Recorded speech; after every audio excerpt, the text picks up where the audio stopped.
Welcome to Pankaj Commerce classes. After formulation of policies and plans, it is time to implement them. Here we are going to discuss our new chapter, that is organizing. Meaning of organizing. Organizing can be defined as a process that initiates implementation of plans by clarifying jobs and working relationships and effectively deploying resources for attainment of organizational goals.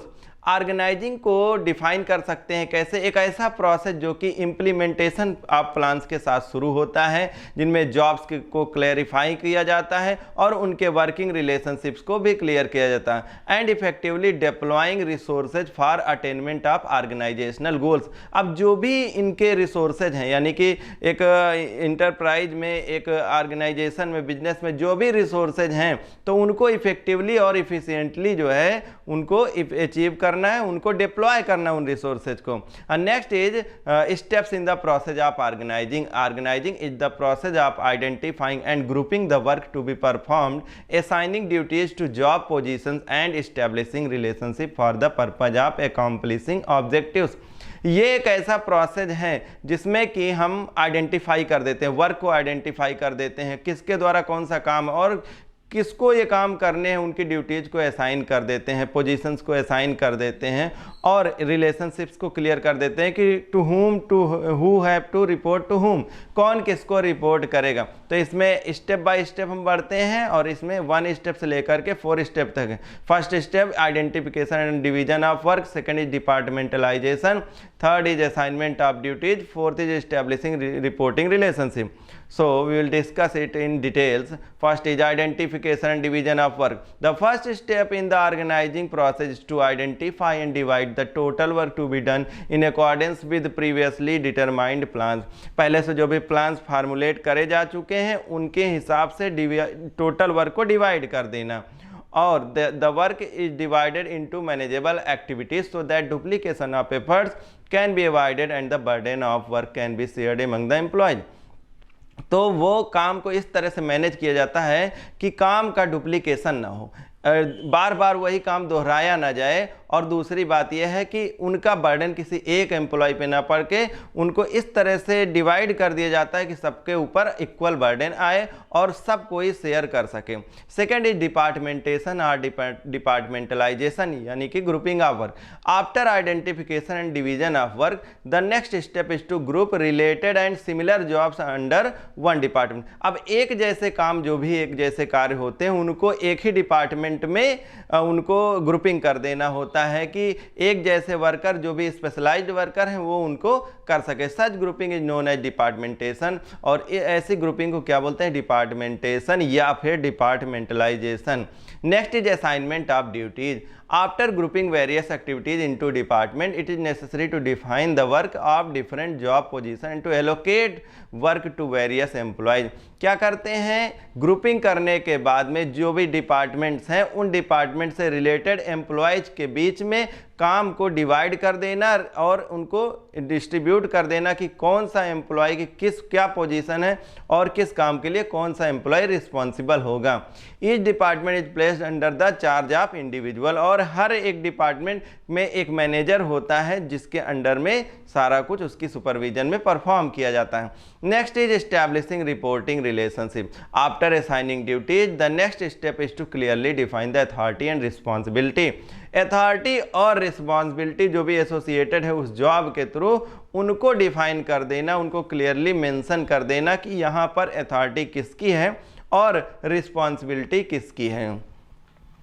Next is importance of organizing. Organizing is a very important process. Benefits of specialization and clarity in working relationship, optimum utilization of resources, adaptation to change, effective administration, development of personnel and contingent. Let us discuss it in details. Benefits of specialization is our first point. The process of organizing leads to a systematic allocation of jobs among the workforce. Such division of work reduces the workload and increases the productivity. Repetitive performance of a particular work also leads to specialization. कहते हैं यहाँ पे specialisation का benefit मिल जाता है। ये जो हमारा ऑर्गेनाइजिंग प्रोसेस है ये इस तरह से डिस्ट्रीब्यूट किया जाता है वर्कफोर्स में कि एक तरह का काम जो भी उनको एक तरह के लोगों को दिया जाता है कि वो उस काम को दक्षता से कर पाएं। Such division of work reduces the workload and increases the productivity. और इससे क्या होता है कि टोटल वर्कफोर्स रिड्यूस हो जाता है, प्रोडक्टिविटी इंक्लूड हो जाती है। और बार बार एक ही जैसे काम करने की वजह से वो अपने पर्टिकुलर वर्क में स्पेशलाइज्ड हो जाते हैं और इस तरह से ऑर्गेनाइजेशन की वजह से स्पेशलाइजेशन का बेनिफिट्स मिल जाता है। Second is clarity in working relationship. ये क्लियर होना बहुत ज़रूरी है कि कौन किसको रिपोर्ट करेगा, उनके काम क्या है। अदरवाइज क्या होगा, वहाँ पर आइडियल वेस्टेज ऑफ टाइम हो जाएगा। Organizing establishes the working relationship which clarifies the lines of communication, specifies who is to report to whom. तो ऑर्गेनाइजिंग का सेकेंड इंपॉर्टेंस ये है कि वर्किंग रिलेशनशिप को आपस में क्लियर कर देता है, क्लैरिफाई कर देता है कि कौन सा पर्सन किसको रिपोर्ट करेगा, means who is superior and who is subordinate. Next is optimum utilization of resources. किसी भी ऑर्गेनाइजेशन की सफलता इसी पर निर्भर करती है, इस बात पर निर्भर करती है कि उनके जो भी रिसोर्सेज हैं उनका कितना इफेक्टिवली और एफिशिएंटली यूटिलाइजेशन किया जा रहा है। Organizing ensures the optimum use of human, financial and material resources. और ऑर्गेनाइजिंग से मैक्सिमम यूज ऑफ ह्यूमन, दूसरा फाइनेंशियल और तीसरा मटेरियल रिसोर्सेज। ह्यूमन रिसोर्सेज तो है ही, उसके साथ साथ में जो भी फाइनेंशियल रिसोर्सेज हैं, अब कहाँ कहाँ से मेंटेन ऑप्टिमम कहाँ कहाँ से लाया जाता है फाइनेंस, और उनका अगर इफेक्टिवली यूटिलाइजेशन नहीं होगा तो ऑर्गेनाइजिंग यानी कि जो भी बिजनेस है वो लॉस में जाने के उसके पूरे चांसेस हो जाते हैं। इसलिए उसको मैनेज करना और उस फाइनेंस की वजह से आया हुआ मटेरियल, जो रॉ मटेरियल है, जो भी रिसोर्सेज हैं, उनका इफेक्टिव यूटिलाइजेशन हो, जिससे कि वो फालतू ना रह जाएं, उनका वेस्टेज ना हो, किसी तरह से उनका पिलफरेज वगैरह ना हो। तो in organising work is assigned as per ability and proper assignment of jobs avoids overlapping of work and also makes possible the best use of resources. तो ऑर्गेनाइजिंग में क्या होता है कि एबिलिटी के हिसाब से, एम्प्लॉय के एबिलिटी के हिसाब से उनको काम दिया जाता है और इस तरह से काम दिया जाता है कि उस काम का ओवरलैपिंग ना हो, जिससे कि उनके जो भी रिसोर्सेज है उनका बेस्ट पॉसिबल यूज हो सके। Next is avoidance of duplication of work helps in preventing confusion and minimizing the wastage of resources and effort them. Again it is कि जो भी अगर ऑर्गेनाइजिंग हुआ है सही से तो ऑप्टिमम यूटिलाइजेशन ऑफ रिसोर्सेज होगा और किसी तरह का कंफ्यूजन नहीं होगा उनके बीच में। जब कंफ्यूजन नहीं होगा तो वेस्टेज नहीं होगा और उनके रिसोर्सेज का इफेक्टिव यूटिलाइजेशन होगा। Next is adaptation to change. An organization operates in a dynamic environment.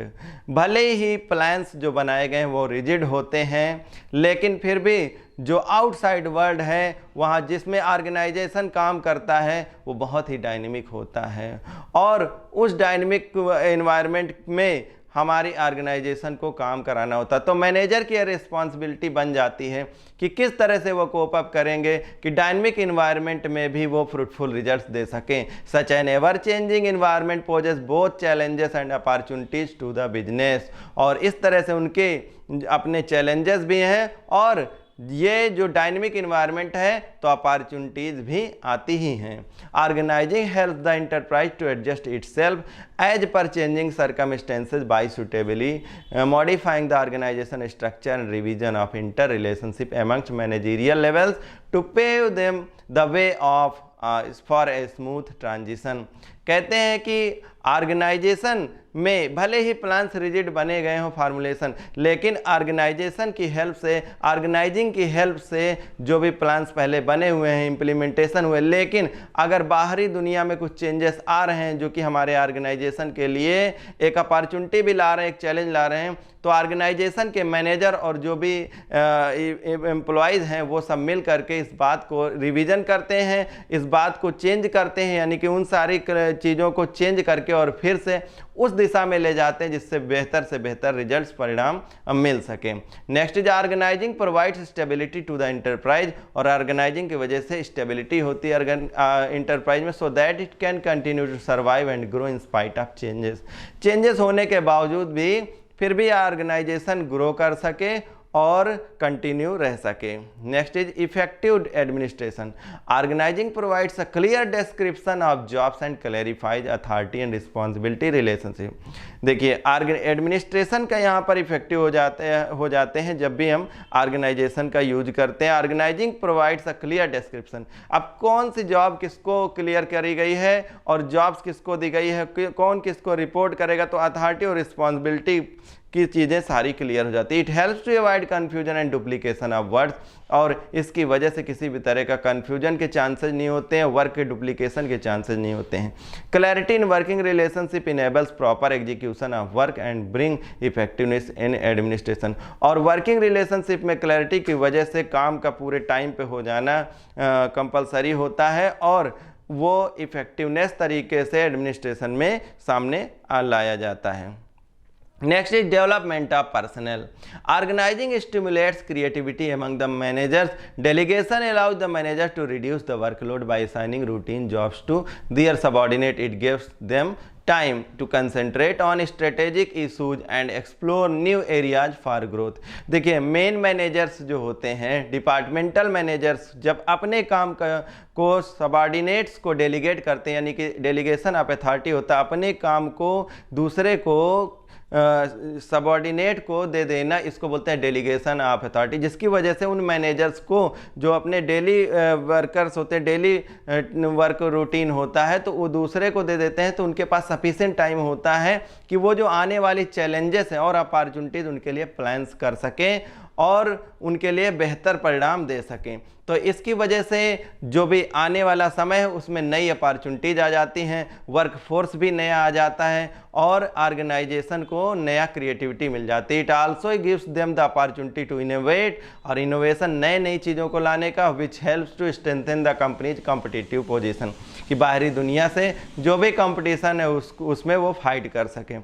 Next is expansion and growth. Organizing process creates favourable conditions for expansion and diversification of enterprise by enabling it to deviate from existing norms and taking up new challenges। तो organising process में favourable conditions में रहते हुए expansion के बहुत सारे chances होते हैं और इंटरप्राइज के डाइवर्सिफिकेशन के, कि विभिन्न तरह के अदर्स एक्टिविटीज में भी वो परफॉर्म कर सकें और नए परिणाम दे सकें। Enabling it to deviate from existing norms and taking up new challenges, जिससे कि जो पुरानी दशा में वो अभी तक काम कर रहे थे तो नई पोजीशंस में जा करके नए आयाम दे सकें।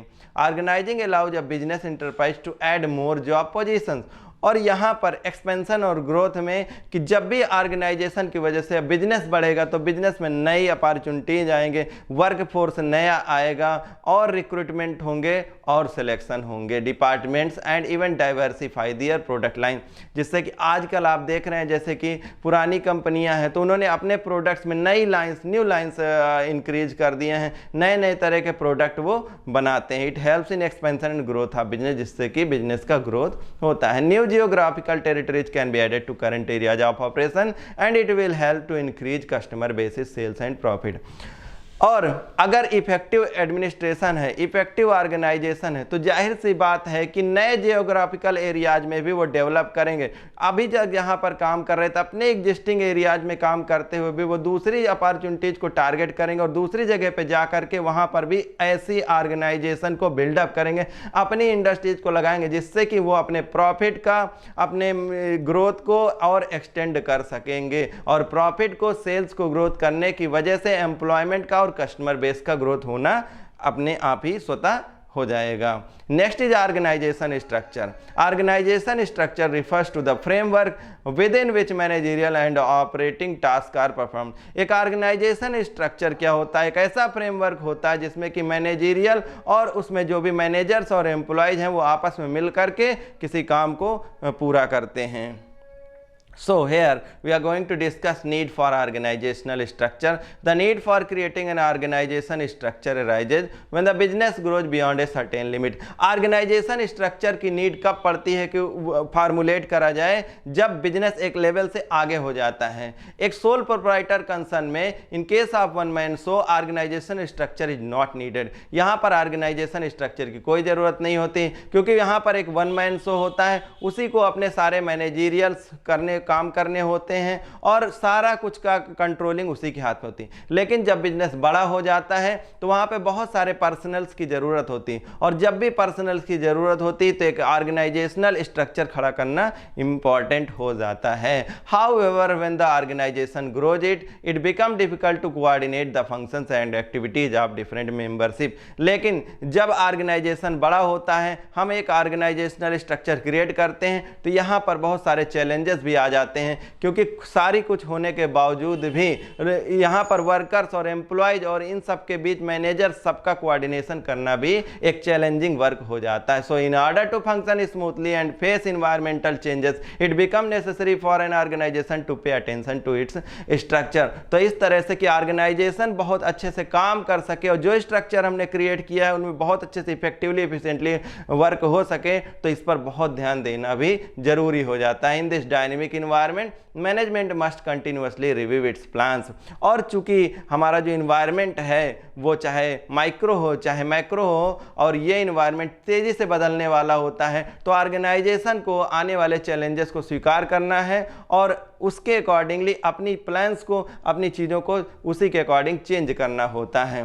And the organization structure should be in this dynamic environment management must continuously review its plans and objective and accordingly the organization structure should be periodically updated. और इस तरह से समय समय पर अपने ऑर्गेनाइजेशन स्ट्रक्चर्स को इम्प्लीमेंट करना, उनको चेंज करना जरूरी हो जाता है। Benefits of organization structure: a proper organization structure ensures a smooth flow of communication and better control over the operations of a business enterprise. अब बिजनेस एंटरप्राइज में जो कुछ भी हो रहा होता है तो इस पर कम्युनिकेशन का होना बहुत ही जरूरी है। एक free flow of top level management to lower level management communication का होना जरूरी है, जिससे कि जो भी पॉलिसीज टॉप लेवल मैनेजमेंट बनाए गए हैं सेम वैसा ही परफॉर्मेंस लोअर लेवल मैनेजमेंट और मिडिल लेवल मैनेजमेंट भी दे सके। Next is an organization structure provide the framework which enables the enterprise to function as an integrated unit by regulating and coordinating the responsibilities of individuals and departmentation। तो एक organization structure एक framework provide करता है जिसमें कि पूरा का पूरा इंटरप्राइज एक साथ एकीकृत हो सके और उनके साथ में वो काम कर सके और इंडिविजुअल एफर्ट्स को ग्रुप एफर्ट्स में चेंज कर सके। How is organization structure created? The structure of an organization is deliberately designed and planned. It is greatly influenced by span of management. Span of management refers to the number of subordinates that can be effectively managed by a superior. Next is कि एक organization structure कैसे create किया जाता है। तो organisation structure को इस प्रकार से डिजाइन और प्लान किया जाता है कि यहाँ पर मैनेजर्स होते हैं और मैनेजर्स के नीचे जो भी सबऑर्डिनेट, जो भी वर्कर्स एम्प्लॉयज होते हैं, उन सब के वर्क्स को आपस में ऐसे डिफाइन कर देना कि उनके किसी भी तरह से उनको कन्फ्यूज़न ना हो सके और अपने काम को वो सुपीरियर के गाइडेंस में पूरा कर सकें। आप देखते हैं कि हम स्पैन ऑफ ये एग्जीक्यूशन यानी कि ऑर्गेनाइजेशन स्ट्रक्चर को कैसे क्रिएट करते हैं। तो देखिए यहाँ पर टॉप लेवल मैनेजमेंट अथॉरिटीज़ में देखिए board of directors, managing directors, और मिडिल लेवल मैनेजमेंट में सारे मैनेजर्स होते हैं। ये production manager, purchase manager, finance manager और marketing managers are the examples of the middle level management.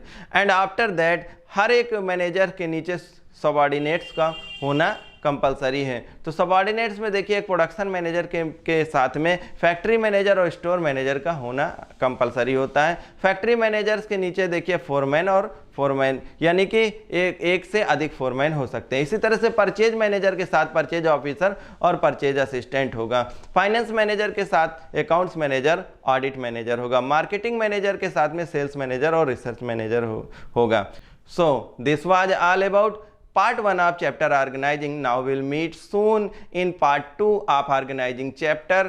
Keep growing, keep studying. Thank you.